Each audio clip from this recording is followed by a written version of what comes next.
Okay, so good morning to all of you. चलिए start करते हैं बेटा अपन आज का सेशन।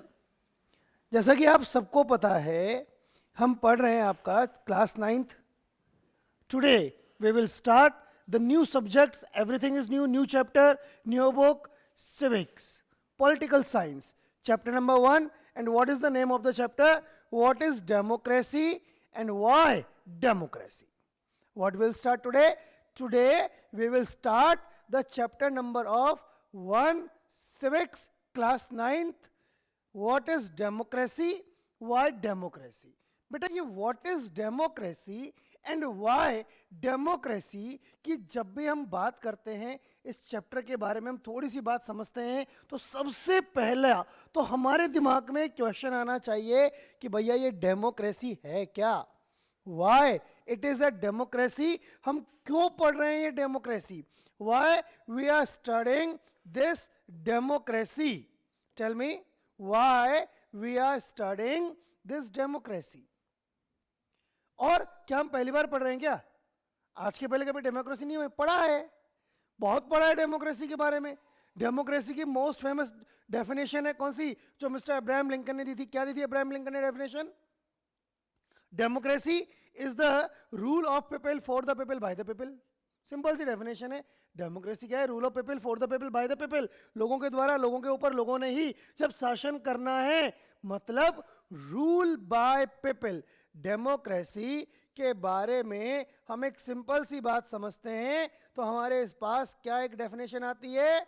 Rule by people. जनता द्वारा किया जाने वाला शासन ही क्या कहलाता है बेटा? डेमोक्रेसी कहलाता है। यही बात है ना?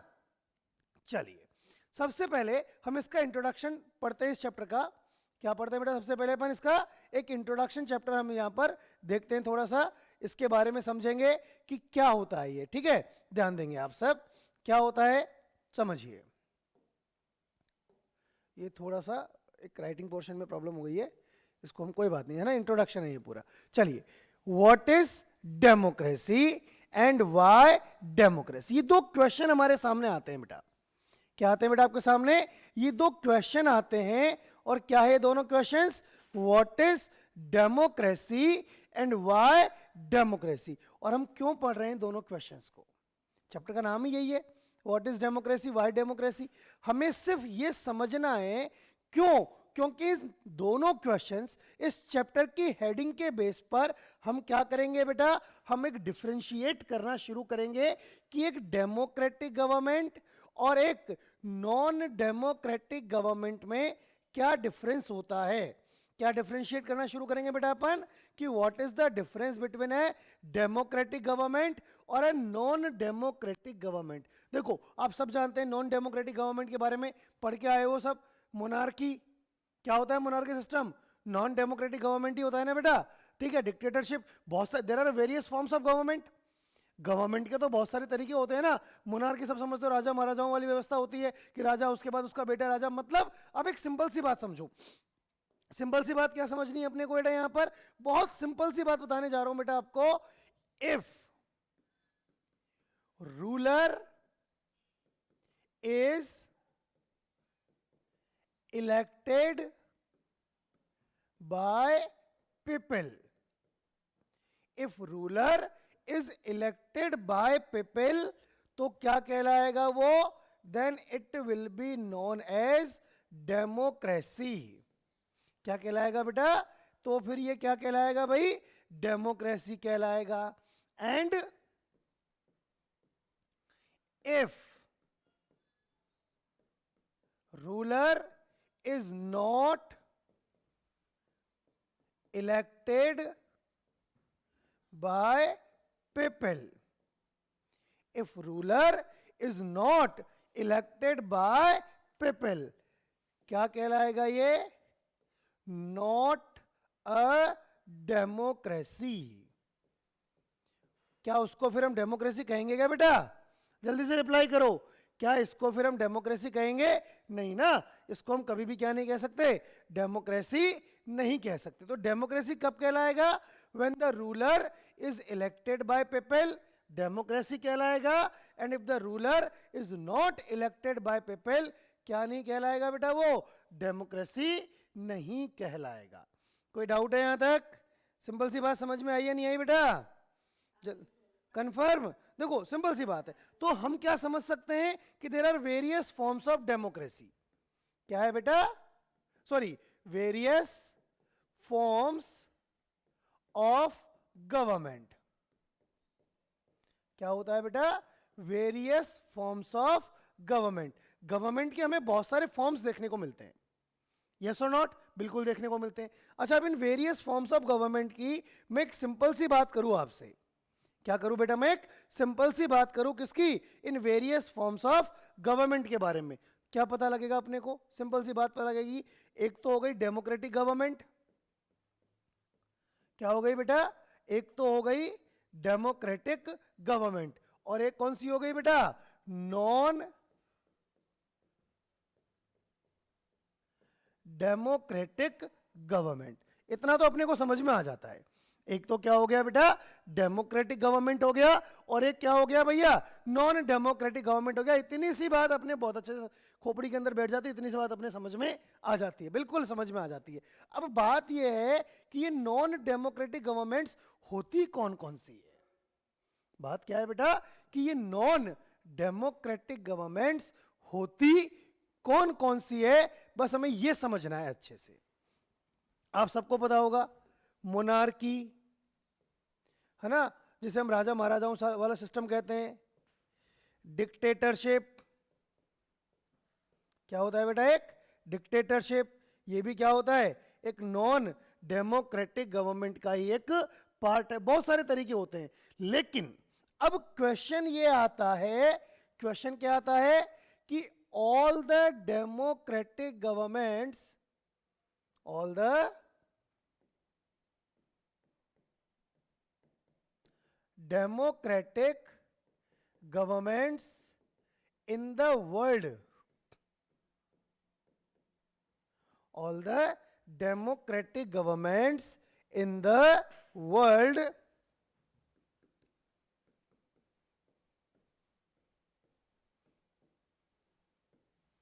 are they actually a democratic government? Are they a actually democratic government, or they are pretending, or they are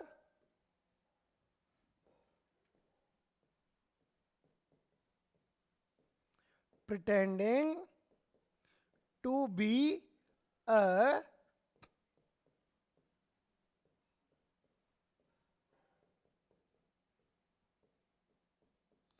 democratic government?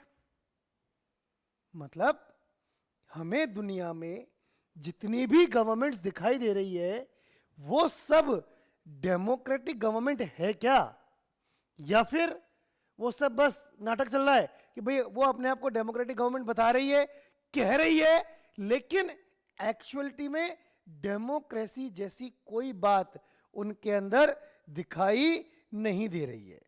लेकिन क्या है बेटा कि डेमोक्रेसी जैसी कोई भी बात क्या नहीं हो रहा है? उनके अंदर दिखाई नहीं दे रही है। कहीं ऐसा तो नहीं है? ये तो सोचना पड़ेगा। पता कैसे लगे भाई इस बात का? देखो सिंपल सी बात मैं क्या बोल रहा हूं कि हमें ही देखना है कि हमें पूरे वर्ल्ड में जितनी भी गवर्नमेंट्स है, जितनी भी क्या है बेटा, ये डेमोक्रेटिक गवर्नमेंट्स बनने का जो प्रयास कर रही हैं, क्या वो सब एक्चुअल में डेमोक्रेटिक गवर्नमेंट्स है, या सिर्फ वो डेमोक्रेटिक गवर्नमेंट्स बनने का क्या कर रही है? नाटक कर रही है। तो इसका पता कैसे लगेगा? How to come to know, कैसे पता लगे? इन सब के बारे में हमें पता कैसे लगे, हम कैसे जान सकते हैं इसके बारे में? तो इसके बारे में जानने का तरीका है by studying the features of democracy. कैसे जान सकते हैं बेटा इसके बारे में हम? By studying the features of democracy. Democracy के फीचर्स को क्या करेंगे बेटा अपन? स्टडी करेंगे, and then we will come to know about the that जो बात हमने कही थी कि भाई वो सारे के सारे लोग जो डेमोक्रेटिक अपने आप को बताने की कोशिश कर रहे हैं वो सब एक्चुअल में डेमोक्रेटिक है भी या नहीं है, वो सारी कंट्रीज एक्चुअल में डेमोक्रेटिक कंट्रीज है भी या नहीं है। क्लियर? मुझे रिप्लाई आ जाएगा, मुझे अच्छा लगेगा, मुझे अच्छा लगेगा, मैं ज़्यादा अच्छे से पढ़ाऊंगा। देख लो बेटा, फायदा तुम्हारा ही है रिप्लाई करने में। वेरी गुड, बहुत अच्छी बात है। तो फिर आगे बात करूं बेटा मैं? चलिए ध्यान दीजिए, सोच रहा हूं एक बार सारे बच्चों का और रिप्लाई आ जाए तो मुझे और भी अच्छा लग जाए।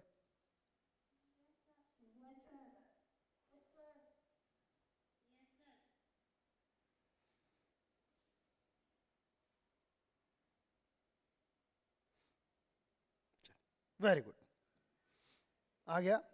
तो हम आगे कंटिन्यू करते हैं बेटा फिर अब। ओके चलिए आगे और कंटिन्यू करते हैं। अब एक बात और समझ में आती है, भाई इतना डिटेल में क्यों जा रहे हैं अपन? फीचर्स पढ़ो, पता करो, ये करो, फलाना करो, डिमका करो। भैया देखो, एक सीधी सी सिंपल सी डेफिनेशन है हमारे पास, सिंपल सी डेफिनेशन है सर, जो कि अभी अभी थोड़ी देर पहले भी आपने मुझे बोल दी थी, हम बच्चों को बता दिया था आपने, सीधी सी बात कह दी थी कि व्हेन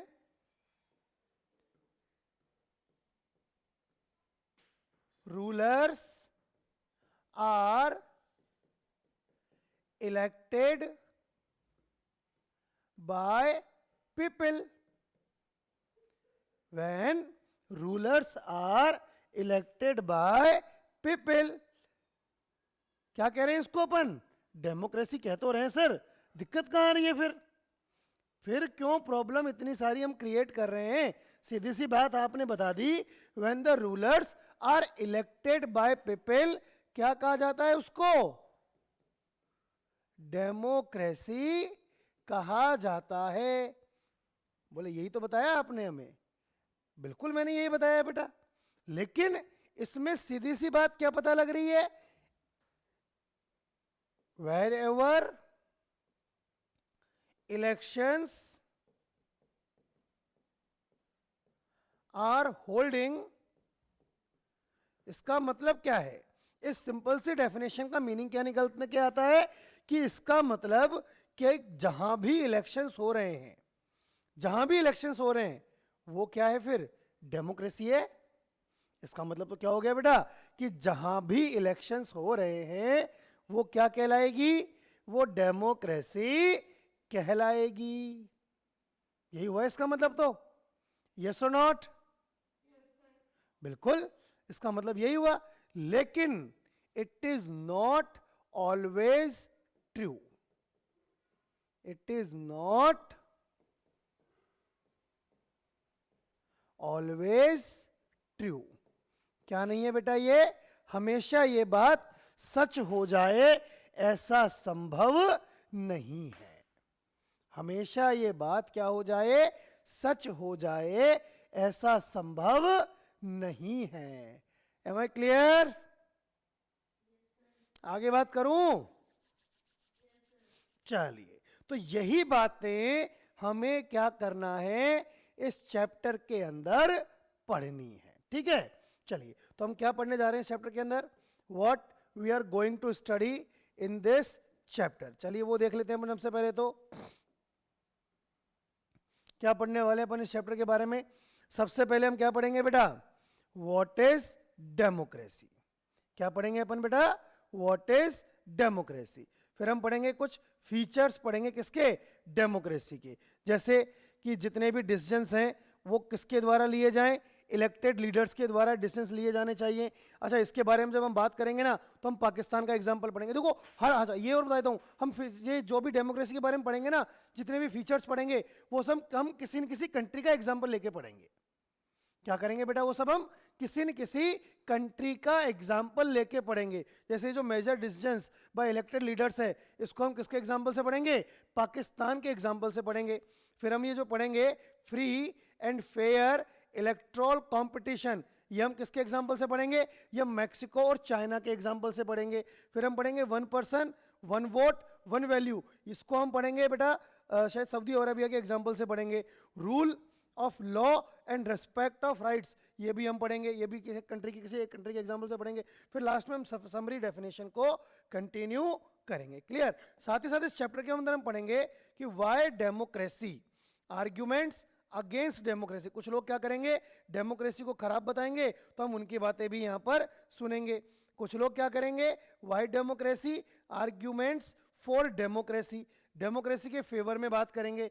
फिर हम डेमोक्रेसी का ब्रॉडर मीनिंग पढ़ेंगे, एक विस्तृत इस डेमोक्रेसी के मीनिंग को समझेंगे और उसी के साथ हमारे चैप्टर को कंप्लीट कर देंगे। ये सारी बातें इस चैप्टर के अंदर हम पढ़ने वाले हैं। चलिए, तो ये बात तो क्लियर हो गई कि हम क्या क्या पढ़ने वाले हैं और क्या क्या नहीं पढ़ने वाले। तो हम शुरू करते हैं बेटा। सबसे पहले जो हमारा टॉपिक है, व्हाट इज अ डेमोक्रेसी। क्या पढ़ते हैं बेटा अपन? सबसे पहले व्हाट इज डेमोक्रेसी। करें शुरू बेटा?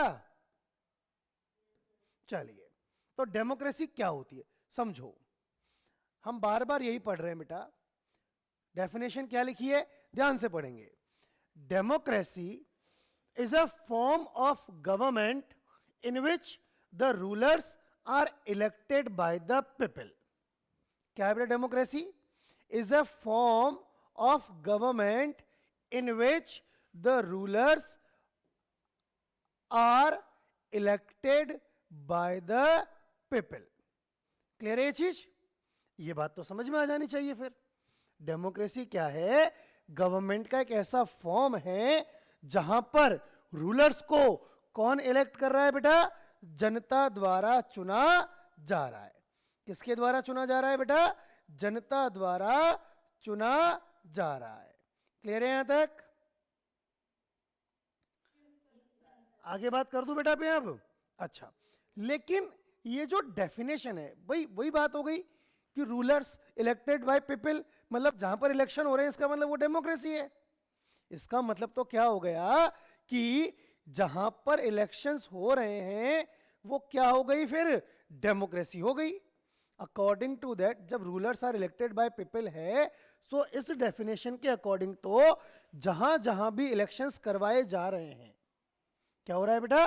कि जहां जहां भी इलेक्शंस होते हैं वो सारी की सारी जगह क्या कहलाएगी बेटा? सॉरी, इसका मतलब तो जहां जहां भी इलेक्शंस होते हैं वो सब क्या कहलाएंगे? फिर डेमोक्रेसी कहलाएंगे। तो इलेक्शन के बेस पर ही डेमोक्रेसी होती है क्या? लेकिन ऐसा होता तो नहीं है।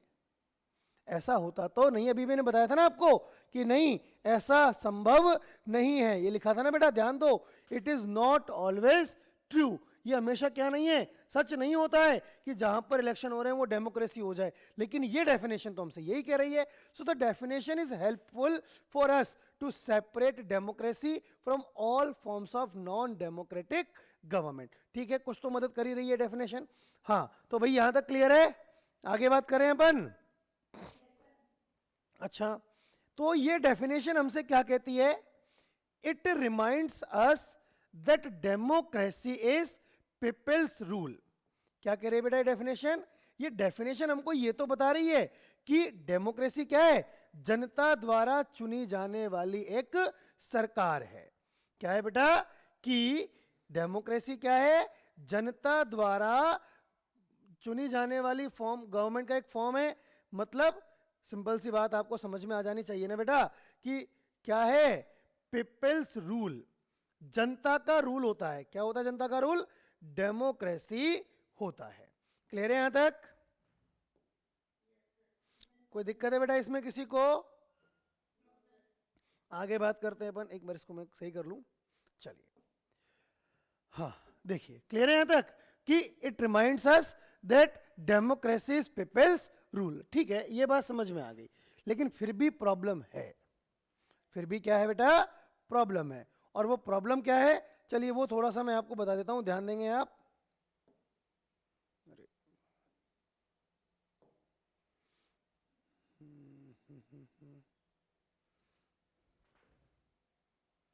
चलिए कोई बात नहीं। देखिए, But if we use this definition,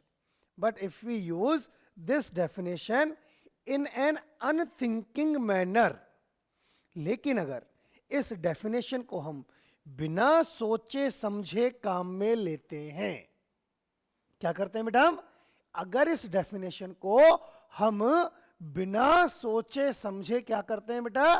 काम में लेते हैं, we would end up calling almost every government that holds an election a democracy.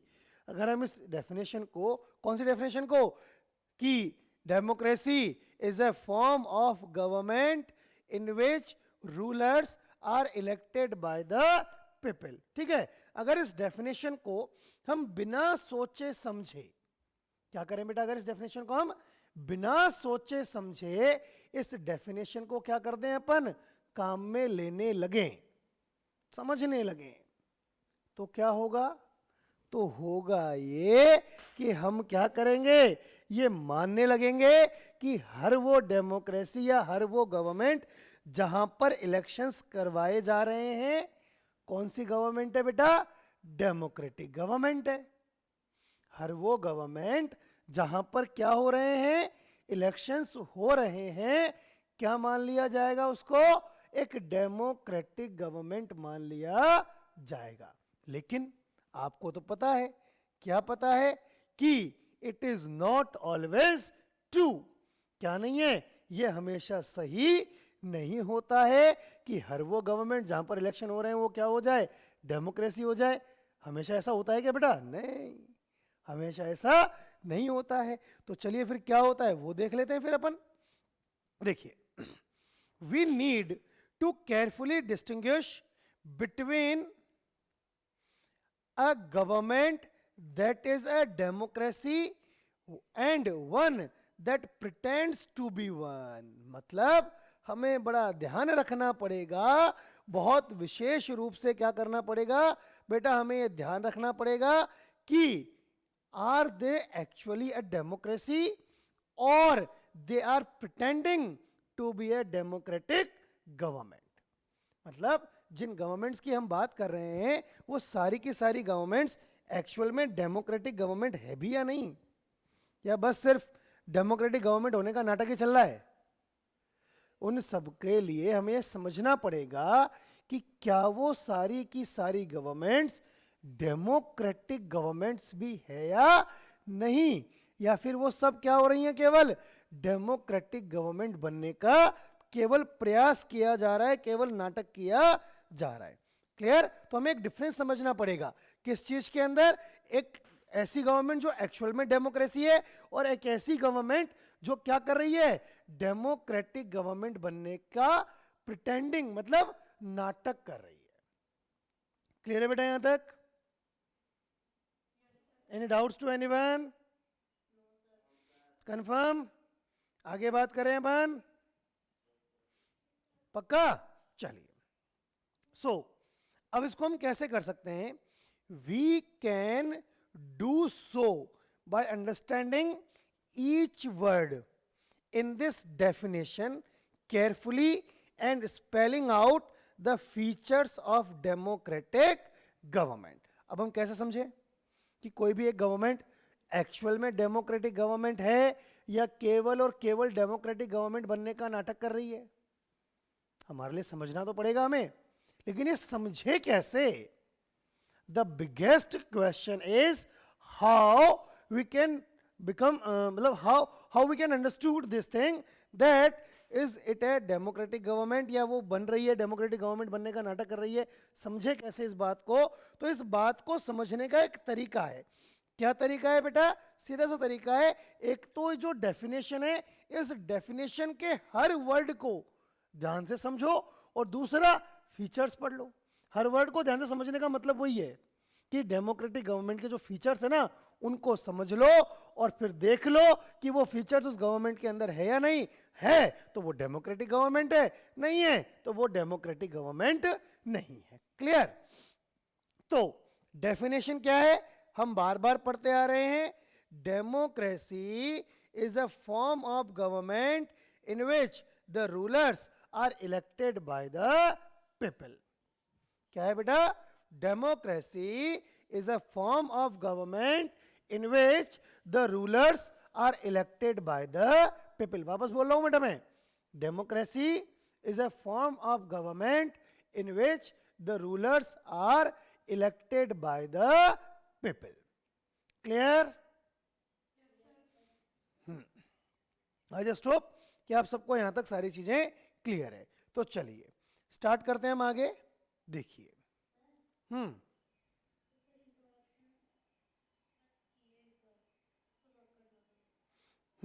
देखिए शुरू करते हैं बेटा अपन। हमारा फर्स्ट फीचर क्या कहता है बेटा? First feature, major decisions by elected leaders. क्या कहता है बेटा हमारा फर्स्ट फीचर? कि major decisions by elected leaders. ठीक है, चलिए समझते हैं इसको हम। ध्यान दीजिए। चलिए अब इस कंसेप्ट को या इस फीचर को समझने के लिए हम क्या करते हैं बेटा? एक स्टोरी पढ़ते हैं बेटा। क्या करते हैं बेटा? अपन एक स्टोरी के थ्रू इसको समझने का प्रयास करते हैं। ध्यान दीजिए, क्या समझते हैं अपन? अच्छे समझेंगे बेटा, सारे बच्चे ध्यान देंगे आप। क्या होता है समझो। बात है ईयर 1999 की। कब की बात है बेटा? अक्टूबर 1999 की। और बात कहां की है?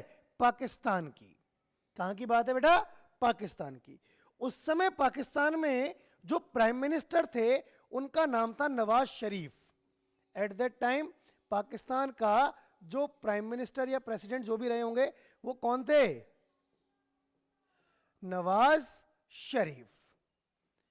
कौन थे बेटा? नवाज शरीफ। इसको ना सही तरीके से लिखते हैं अपन।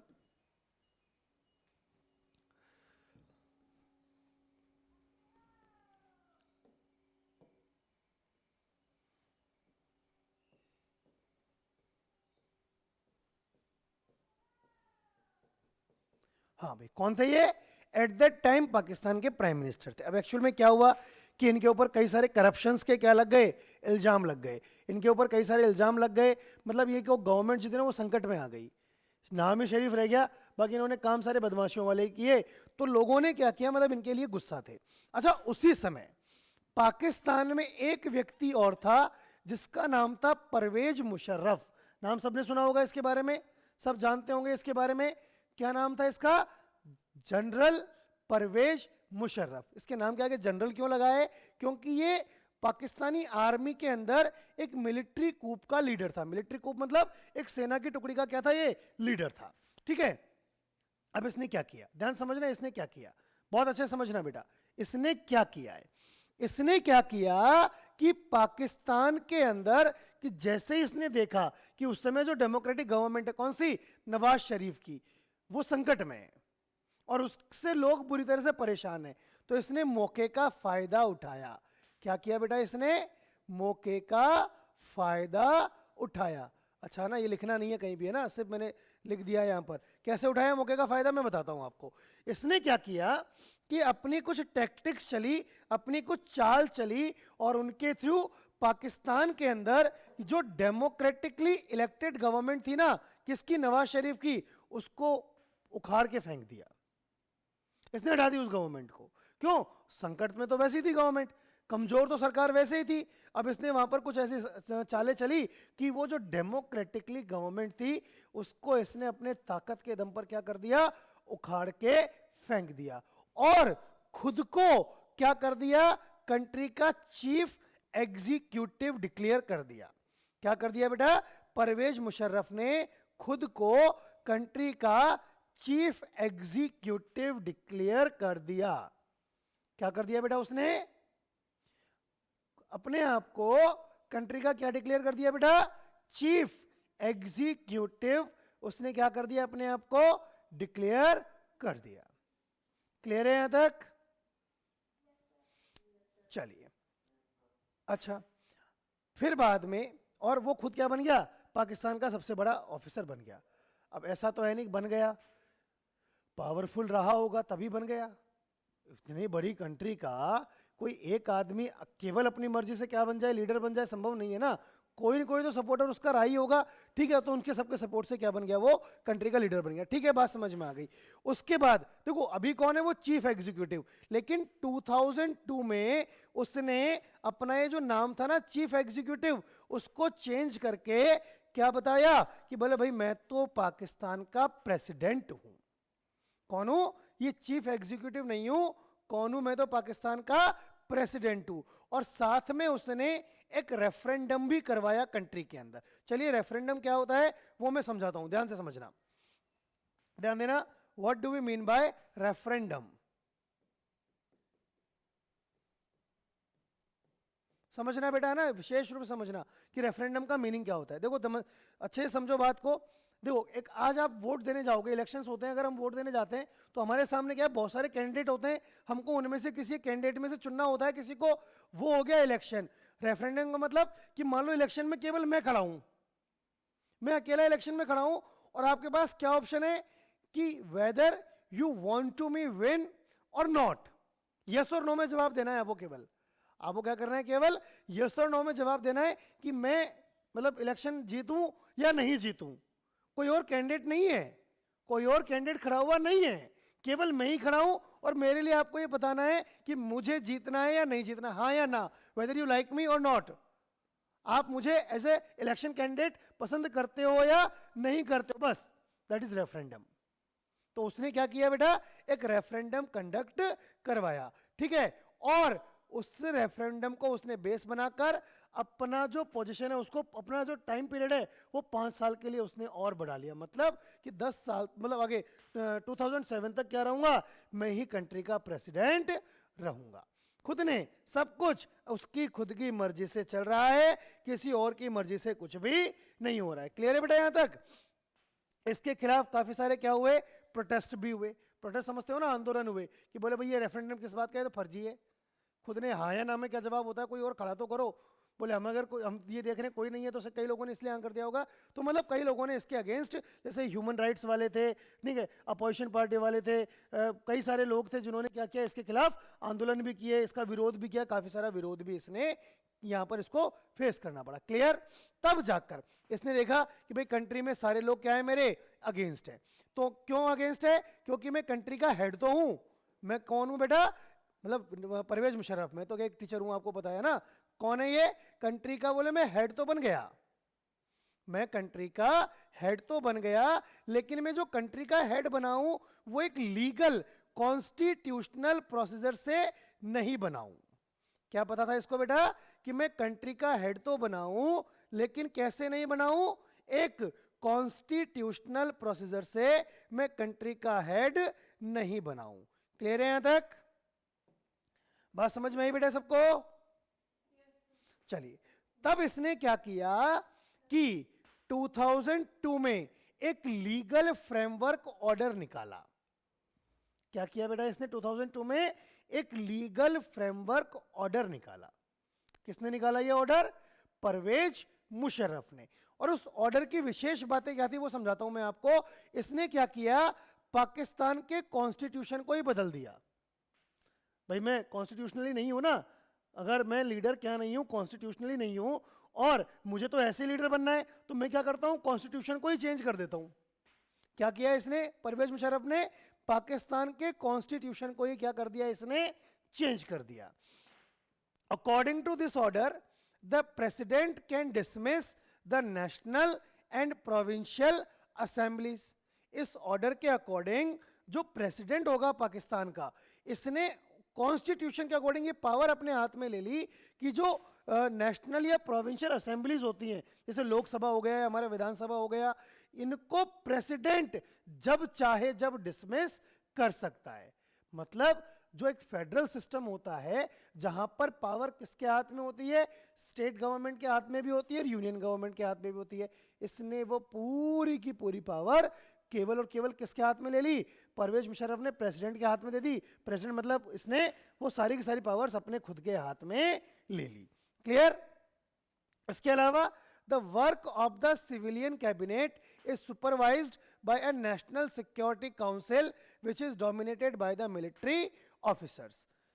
जितने भी मिलिट्री ऑफिसर्स होंगे ना, मतलब जनता द्वारा जिन लोगों को चुना जाएगा वो सबसे ऊपर होने चाहिए नहीं, लेकिन उनके ऊपर भी कौन होंगे? Military officers. और वो मिलिट्री ऑफिसर जनता ने नहीं चुने, उनको किसने अपॉइंट किया है? परवेज मुशर्रफ ने उनको अपॉइंट किया है।